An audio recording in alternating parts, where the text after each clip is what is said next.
Hi friends, ഇന്ന് നമുക്ക് മുട്ടയും തേങ്ങാപ്പാലും കൊണ്ടൊരു കറി ഉണ്ടാക്കാം. അതിനുവേണ്ടി 4 സവാളയാണ് ഞാൻ നീളത്തിൽ അരിഞ്ഞ് വെച്ചിരിക്കുന്നത്. 2 പച്ചമുളക്, ഒരു തക്കാളി, ഒരു ശകല ഇഞ്ചി വെളുത്തുള്ളി ചതച്ച് ഒരു പാത്രത്തിൽ വെച്ചിട്ടുണ്ട്. ഇനി നമുക്ക് അത് തയ്യാറാക്കാം.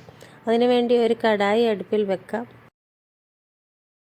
ഒരു 10 മുട്ടയ്ക്ക് ഞാൻ കുക്കറിൽ പുഴുങ്ങി വെച്ചിട്ടുണ്ട്. പെട്ടെന്നാവാൻ വേണ്ടിയാണ് കുക്കറിൽ മുട്ട പുഴുങ്ങി വെച്ചിരിക്കുന്നത്.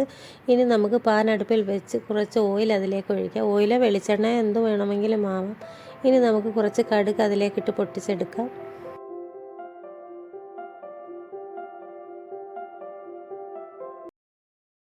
കടുകെല്ലാം പൊട്ടി വന്നപ്പോൾ ഇഞ്ചി ചതച്ചതും വെളുത്തുള്ളിയും പച്ചമുളകും കറിവേപ്പിലയും എല്ലാം ഇട്ടൊന്ന് വഴറ്റിയെടുക്കാം. ആദ്യം നമുക്കതാണ് ഇടേണ്ടുന്നത്. അതൊന്ന് വഴന്ന് വരട്ടെ.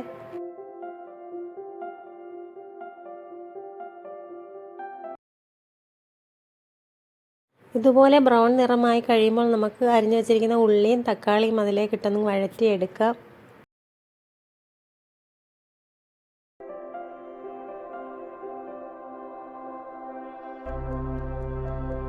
നമുക്ക് പാകത്തിനുള്ള ഉപ്പ് ചേർത്തൊന്ന് വഴറ്റാം.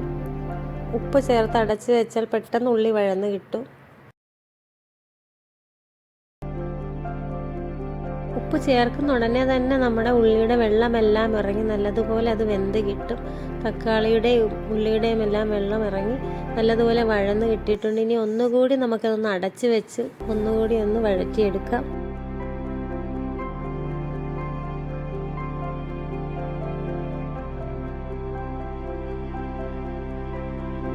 ഇപ്പോൾ നല്ലതുപോലെ ഉള്ളി വഴന്ന് കിട്ടിയിട്ടുണ്ട്. ഇനി വേണമെങ്കിൽ ഒരു മാഗി ക്യൂബ് അതിലേക്ക് ചേർക്കാം. ചിക്കൻ സ്റ്റോക്ക് ഓപ്ഷണലാണ്, അതിന് ഉപ്പുള്ളതാണ്. ഇനി ഉപ്പതിൽ ചേർക്കരുത്. ഇത് മുട്ട റോസ്റ്റ് ചെയ്യുന്നത് പോലെ തന്നെ നമ്മൾ ഉള്ളിയെല്ലാം വഴറ്റിയെടുത്ത് അത്രയും ക്വാണ്ടിറ്റിയിൽ ഉള്ളി എടുത്തിട്ടുണ്ട്. തേങ്ങാപ്പാൽ ഒഴുക്കി നല്ല തിക്കായിട്ട് വേണം ഈ കറി ഇരിക്കാൻ. ഇനി നമുക്കതിലേക്ക് ചെറിയ സ്പൂണിന് 1 സ്പൂൺ കാശ്മീരി ചില്ലി ചേർക്കാം. ഇനി 1/4 സ്പൂണോളം മഞ്ഞൾപ്പൊടി, 1/4 സ്പൂണോളം മല്ലിപ്പൊടി, 3/4 സ്പൂണോളം ഗരം മസാല പൊടിച്ചത് എല്ലാം കൂടെ ഒന്ന് പച്ച മണം മാറുന്നത് വരെ ഒന്ന് വഴറ്റിയെടുക്കാം.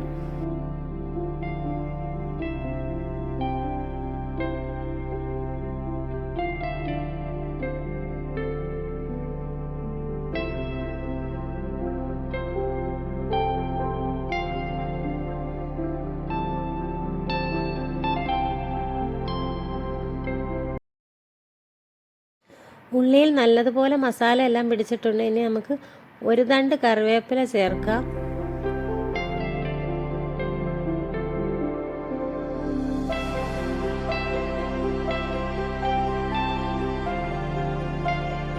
ഞാനിവിടെ മുട്ടയെല്ലാം 2ആയി മുറിച്ച് വെച്ചിട്ടുണ്ട്.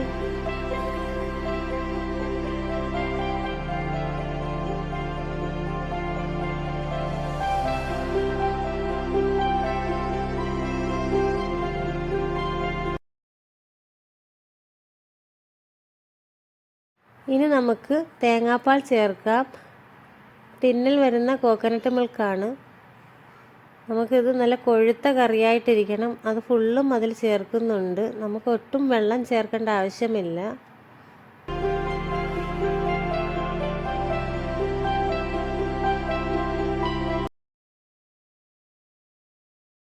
തേങ്ങ തിരുമ്മി പാലെടുത്ത് ചേർക്കുന്നതാണ് പ്രത്യേക രുചി. ഇത് പിന്നെ ടിന്നിൽ വരുന്ന പാലാണ് ഞാൻ ചേർക്കുന്നത്.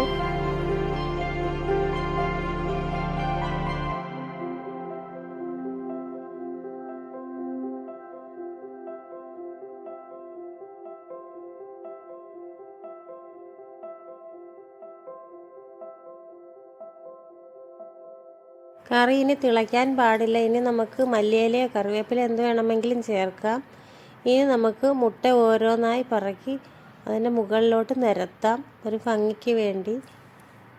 കറി കാണുമ്പോൾ തന്നെ അതിൻ്റെ രുചി മനസ്സിലാകുമല്ലോ. ഇനി നമുക്ക് ഏറ്റവും മുകളിലായി മല്ലിയില ചേർക്കാം.